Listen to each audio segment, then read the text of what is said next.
iniciativa da CEBIC de ter provocado esse debate é para nós efetivamente discutirmos qual é o futuro do fundo. O que a gente percebe que nos últimos anos tem havido um debate muito superficial e não alguma coisa mais profunda daquilo que ele representa para a economia e para a sociedade brasileira, o aspecto social e econômico do Fundo de Garantia. Sabemos que o Fundo de Garantia foi tratado de muitas formas. Eu começaria falando pelo projeto, pela exposição de motivos, que no dia 15 de julho de 1966, há 54 anos atrás, o então ministro do Planejamento Extraordinário do Planejamento e da Economia, Roberto Campos, o liberal dos liberais, enviou ao Congresso Nacional. E no item 23 eles falam assim: em termos econômicos e financeiros, a economia do país deverá ainda beneficiar-se largamente pelas aplicações do Plano Nacional de Habitação. Ele fala do Fundo de Garantia, porque ele está instituindo o Fundo de Garantia, permitindo que este disponha dos recursos na escala necessária ao atendimento da demanda habitacional existente, decorrente do aumento da população e do déficit acumulado ao longo do tempo.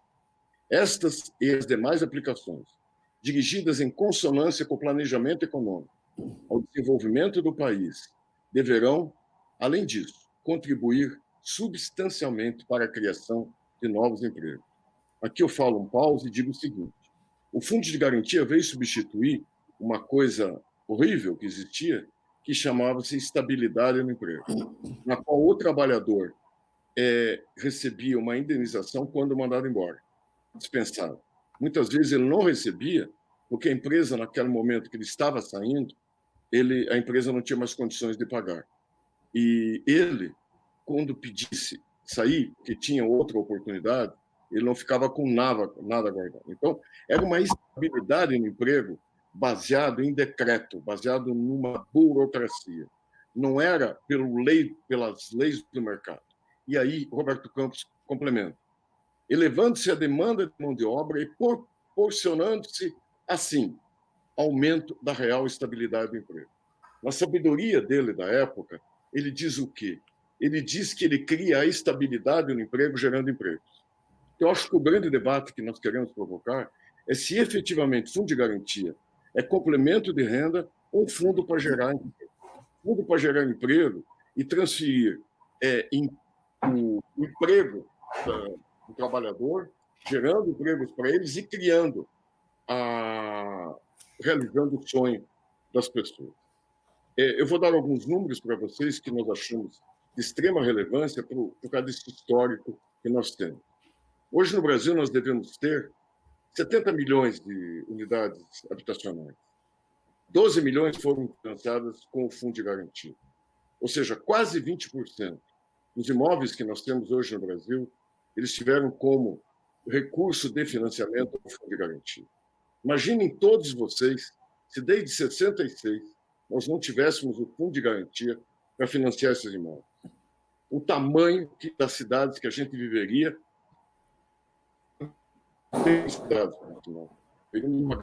veríamos sem condições. Por quê? O Fundo de Garantia, nesse trabalho de Robin Hood que executa, de pegar um fundo, criar e financiar aqueles que mais precisam, ele acabou gerando, ao longo dos anos, isso aí. Vou dar outro número para vocês. 35% das unidades via PENAD, foi 1.380.000 via PENAD no ano de 2019, 35% disso foi financiado pelo Fundo de Garantia. De novo, como é que ficaria a situação dessas pessoas se não tivessem esse tipo de fundo?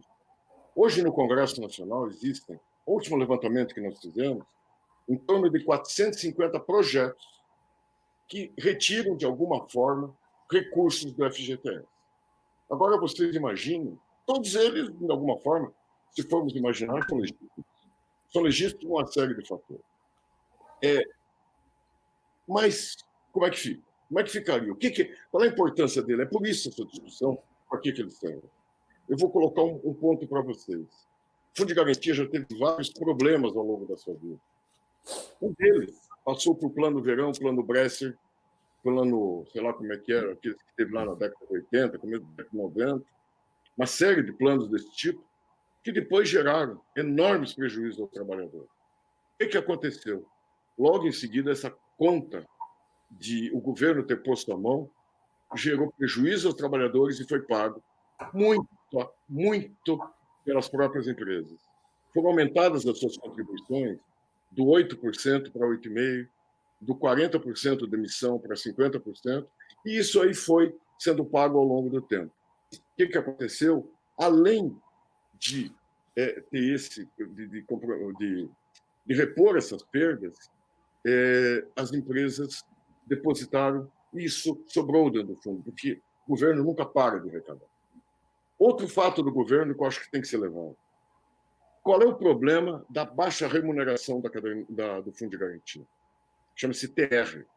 TR porque ela passou a ser manipulada pelo Estado. O governo passou a fazer, via administrativo, o cálculo da TR, que deveria ser um índice de preço. Aí manipulou esse valor e os trabalhadores tiveram uma perda enorme de novo. O que eu estou dizendo? Sempre que o governo entra, ele prejudica o trabalhador. Eu estou insistindo nisso porque eu queria colocar um fato aí para vocês. De 2017 a 2020, em 2017, o Fundo de Garantia representava 10% a mais de orçamento do que foi financiado pela caderneta de poupança, dados oficiais. De 2017 a 2020, 17, o Fundo de Garantia era 10% a mais. Em 2020, ele é 38% a menos. O nosso déficit habitacional está onde? Ele está acima de 3 salários ou abaixo de 3 salários? Será que o orçamento do fundo está adequado à realidade brasileira? Será que o orçamento não precisaria ser revisto e atender realmente a quem necessita de casa? Estão falando de casa, não pode ser saneamento, pode ser um monte de coisas desse tipo. Outro número. O crescimento do Fundo de Garantia de 17 para 2020 foi 17%. Se eu coloco para os anos seguintes, todos eles, o orçamento previsto, plurianual, ele é decrescente.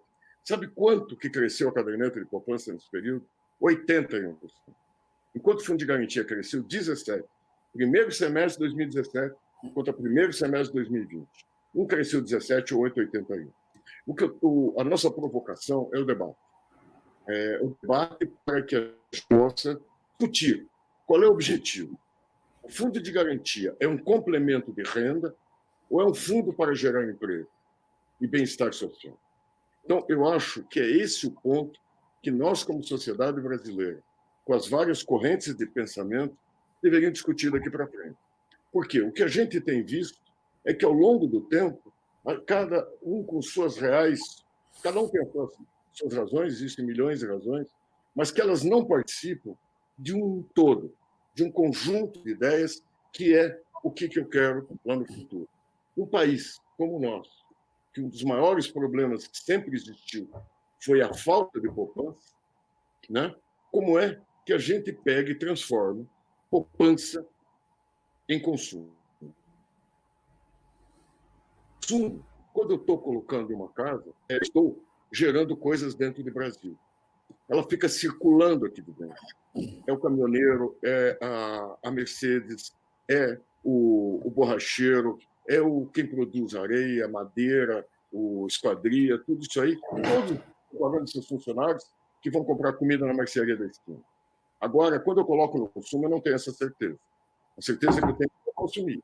Mas, de repente, em vez de eu estar dando emprego aqui no Brasil, eu dando emprego lá na China. Então, são pontos que a gente gostaria muito de provocar a reflexão.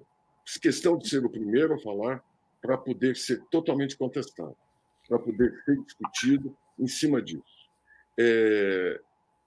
Mais uma vez, agradeço a participação de todos vocês, agradeço vou dizer assim, a boa vontade de vocês de discutirem abertamente um assunto de tal relevância. Esse assunto responde pelo sustento de 1,5 milhão de famílias. Não é um assunto qualquer. 1,5 milhão de famílias que vivem direta ou indiretamente, e 450 mil unidades financeiras. O sonho de família. para finalizar aqui,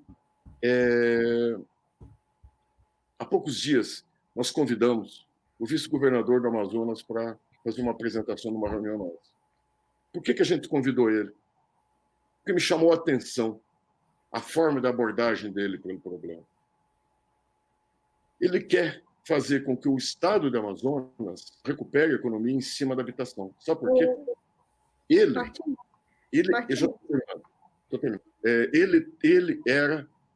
é oriundo da Defensoria Pública. E ele, como defensor das famílias, percebeu que a ausência da casa é um dos fatores principais da desagregação da família e de todos os problemas sociais que ele acabava tendo que defender pela Defensoria Pública. Então, ele baseia um governo em cima disso. Então, de novo, a pergunta: o que nós queremos para o Brasil? O fundo ser complemento de renda ou um fundo de investimento social? Obrigado.